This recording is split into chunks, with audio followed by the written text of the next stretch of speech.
એક સમયે ગાયકવાડોનું મુખ્ય મથક ગણાતું હતું એવો વિશાળ કિલ્લો આવેલો છે સોનગઢની અંદર, અને આજે પણ તે સોનગઢ ફોર્ટ તરીકે ઓળખાય છે. અને વિશાળ જંગલોની અંદર અહીં આવેલું છે ગૌમુખ મંદિર, અને અહીંથી જ શરૂઆત થાય છે ડાંગ ડિસ્ટ્રિક્ટની.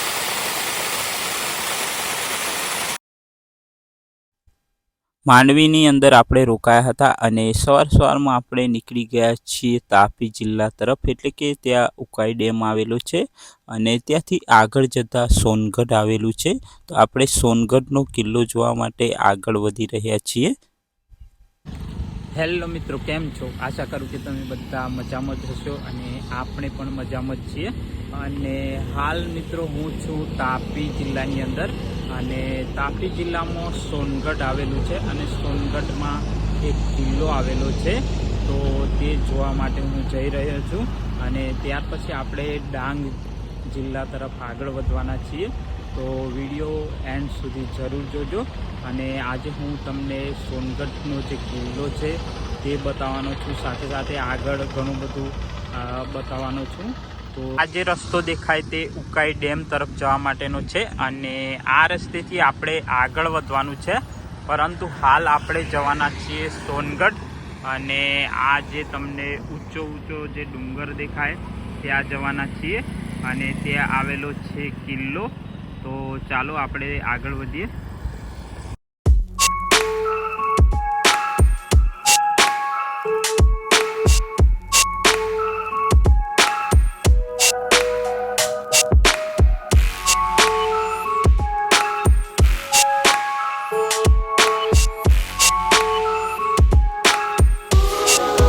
મિત્રો, મેં લગભગ 4 થી 5 લોકોને પૂછ્યું ત્યારે મને રસ્તો મળે છે. અને જુઓ, આ છે બોર્ડ સોનગઢ, અને આગળ જતાં ઉપર તરફ જાય છે રસ્તો, અને આગળ જે રસ્તો જાય છે સિંગપુર તરફ જાય છે. તો ચાલો મિત્રો, ઉપર જવા માટે આવી રીતે રસ્તો છે અને આવી રીતે ઉપર જવાય છે. કેટલે સુધી જવાય તે આપણે ટ્રાય કરીશું. બાઇક લઈને આપણે ઉપર જઈએ. મિત્રો, આ બાજુ ડાંગ છે, નવસારી છે, તાપી છે, આ બાજુ લાકડા કાપવાની લગભગ મનાઈ છે. તો તેના કારણે જ્યાં જુઓ ત્યાં વૃક્ષો ખૂબ જ પ્રમાણમાં છે અને જંગલોનું પ્રમાણ પણ એટલું જ છે. અને જુઓ કે આ રસ્તો દેખાય તે રસ્તેથી આપણે ઉપર આવ્યા છીએ, અને રસ્તો કાચો છે તેમ છતાં સારો છે. અને બીજી વાત કરું તો બાઇક લઈને આપણે સરળતાથી ઉપર આવી શકીએ છીએ. અને જુઓ, આ જે રસ્તો દેખાય છે તે રસ્તેથી આપણે ઉપર તરફ જવાનું છે. અને જુઓ, આ જંગલો. તો મિત્રો, ફાઇનલી આપણે ઉપર આવી ગયા છીએ. અને જુઓ, આ છે નાનું એવું અહીં પાર્કિંગ છે, અને આ જે ગેટ છે તે ગેટ ઉપરથી આપણે મતલબ પગથિયા દ્વારા આપણે ઉપર જઈશું. તો ચાલો.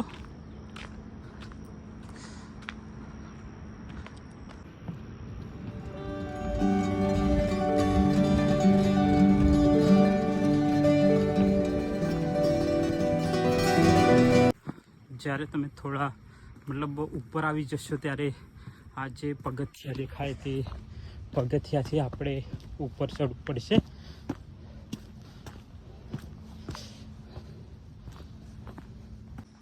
ફાઇનલી આપણે કિલ્લા નજીક આવી ગયા છીએ. જો આ પગથિયા ના બનાવેલા હોય તો ખરેખર ચડવું ખૂબ જ મુશ્કેલ છે, કારણ કે આ ડુંગર છે તે પહાડ છે તે ખૂબ જ ઊંચો છે.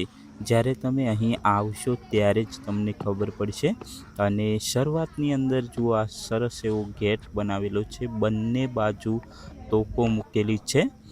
જુઓ, આ એક તોપ અને આ બાજુ આવેલી છે બીજી તોપ.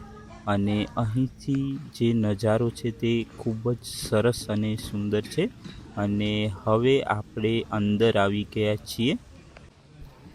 સૌથી પહેલાં વાત કરું તો આ કિલ્લો કઈ જગ્યાએ આવેલો છે, તો તાપી જિલ્લાની અંદર સોનગઢ તાલુકામાં આ કિલ્લો આવેલો છે. અને આ સોનગઢના કિલ્લા પરથી જ આ જે તાલુકો છે તેનું નામ પાડવામાં આવેલું છે. અને જુઓ, અહીંથી નજારો કેટલો સરસ અને સુંદર આવે છે. મિત્રો એવું કહેવાય છે કે અહીં ભીલોનું શાસન ચાલતું હતું અને તે સમયે એટલે કે 1719ની અંદર પીલારાવ ગાયકવાડ છે તે અહીં ચડાઈ કરે છે અને આ જે કિલ્લો છે તે જીતી લે છે. અને જો વાત કરવામાં આવે તો આ કિલ્લો એક વેપારી માર્ગ પર આવેલો છે એટલે કે રસ્તા ઉપર આવેલો છે અને ખૂબ જ ઊંચાઈવાળી જગ્યાએ આવેલો છે એટલે કે ડુંગરની ચોટી પર આ કિલ્લો બનાવવામાં આવેલો છે. અને આના વિશેનો જે લેખ છે તે પણ અહીં બતાવવામાં આવેલો છે. અને આ કિલ્લાની વાત કરવામાં આવે તો પિલાજીરાવ ગાયકવાડે 1728થી 29ની અંદર આ કિલ્લાને ફરીથી બાંધવામાં આવ્યો હતો, કારણ કે તોડફોડના કારણે આને ફરીથી નવનિર્માણ કરવામાં આવેલું હતું. અને ત્યાર પછી લગભગ 1730ની અંદર વડોદરા છે તે જીતવામાં આવેલું હતું અને જે ગાયકવાડોનું જે શાસન હતું તેની અંદર મુખ્ય મથક આ સોનગઢ ગણવામાં આવતું હતું. અને એવું કહેવાય છે કે 1763 સુધી ગાયકવાડ રાજ્યનું જે મુખ્ય મથક અહીં રહેલું હતું. મિત્રો અહીં ઘણા બધા મંદિરો પણ આવેલા છે, મસ્જિદ પણ આવેલી છે અને ઘણું બધું જોવાલાયક છે તે પણ તમને અમે બતાવવાની કોશિશ કરી રહ્યા છીએ.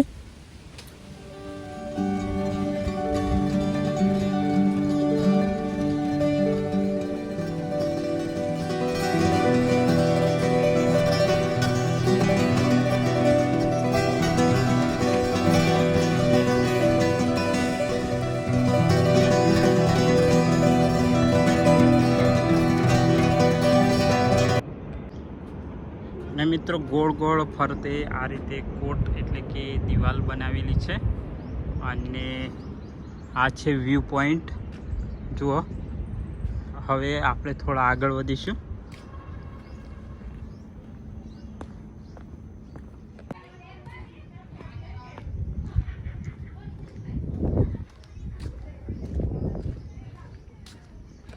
અને મિત્રો આ બાજુ પણ એક ગેટ બનાવેલો છે. જ્યારે તમે ઉપર આવશો ત્યારે ઉપર પણ ઘણી બધી જગ્યા છે, એટલે કે વિશાળ જગ્યાની અંદર અહીં મંદિર જોવા મળશે, મસ્જિદ પણ તમને જોવા મળશે અને સાથે સાથે આ કિલ્લાનું જે બાંધકામ છે તે પણ તમને જોવા મળશે, પરંતુ પૂરેપૂરું સ્પષ્ટ આપણને જોઈ શકાતું નથી. અને ઉપર વિશાળ એવી દિવાલ બનાવેલી છે એટલે કે આ જે કિલ્લાના રક્ષણ માટે. અને અહીંથી તમને દૂર દૂર સુધી તમે જોઈ શકો છો એવી બારીઓ પણ જોવા મળશે. જો અહીંથી આ છે જૂના સમયના જે મતલબ ખંડેર અવસ્થાની અંદર અહીં તમને નજારો જોવા મળશે. આ રીતે અહીં બાંધકામ કરેલું છે અને આ બારીઓથી આપણે દૂરના દ્રશ્યો સ્પષ્ટપણે જોઈ શકીએ. સાથે સાથે અહીં ખંડેરાવ મહારાજનું મંદિર પણ આવેલું છે, તો ચાલો આપણે તે પણ જોઈ લઈએ અને ત્યાર પછી આપણે કેટલાક ડ્રોન શોટ લઈશું તો તે પણ તમને બતાવીશું ઉપરથી આ જે મહેલ છે તે કેવો દેખાય છે, તો તે પણ આપણે બતાવવાની તમને કોશિશ કરીશું.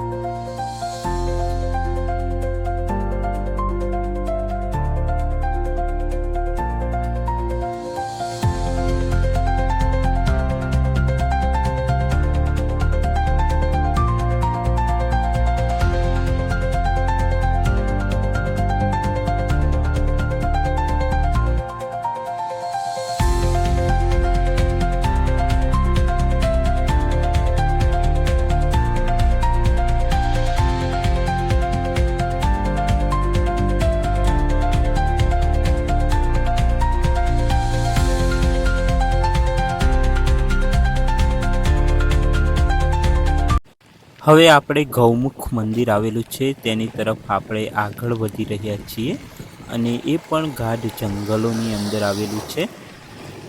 અને મિત્રો આપણે હવે આવ્યા છીએ ગૌમુખ વોટરફોલ જોવા માટે અને સરાઉન્ડિંગ જે નજારો છે તે તમને બતાવું. આ રીતે નજારો છે આજુબાજુનો.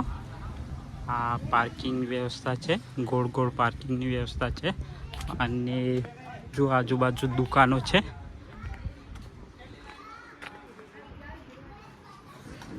આ બાજુ જુઓ પ્રસાદી માટેની એવી બધી દુકાનો છે ઠંડા પીણાની.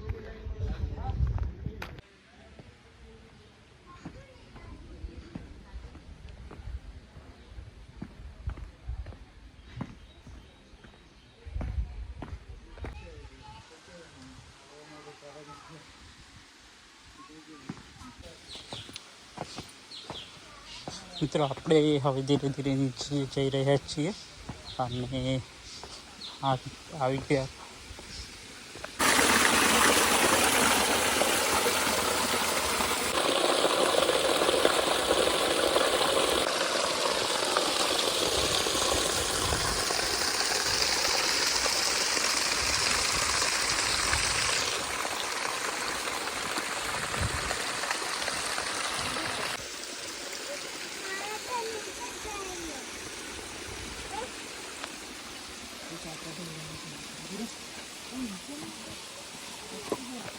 મિત્રો હવે આગળ એક ધોધ આવેલો છે તે જોવા માટે આપણે જઈ રહ્યા છીએ અને જુઓ આજુબાજુનો નજારો, કુદરતી સૌંદર્ય ભરપૂર છે અને ચોમાસું ફાઇનલ પૂરું થઈ ગયું છે એટલે ચોમાસામાં મજા આવે, પરંતુ ચોમાસું પૂરું થયા પછી તમે જે અહીં આવો તેની મજા પણ આખી અલગ હોય છે. કારણ કે તમારે વરસાદ ચાલુ હોય તો ક્યારેક પલળવું પડે અને તે પરેશાનીઓ સહન કરવી પડે, પરંતુ અત્યારે તમને વોટરફોલ જોવા મળે અને શાંતિથી તમે ફરી શકો.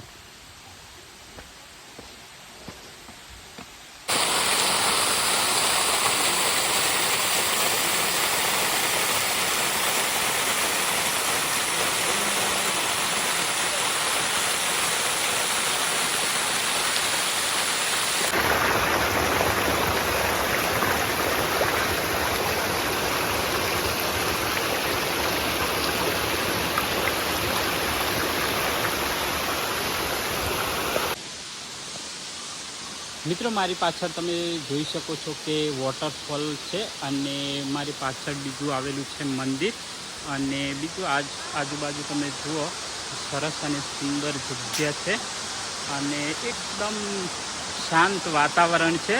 ખાલી તમને અવાજ સંભળાશે તો અહીં જે વોટરફોલ છે, ઝરણાનો અવાજ છે, તેના સિવાય બીજું કંઈ નહીં સંભળાય. અને જુઓ એ નજારો ખરેખર સુંદર અને સરસ છે. આ અહીં નીચે ઝરણું વહે છે અને ઉપર આવેલો છે વોટરફોલ. જો અહીંથી મસ્ત નજારો આવે છે.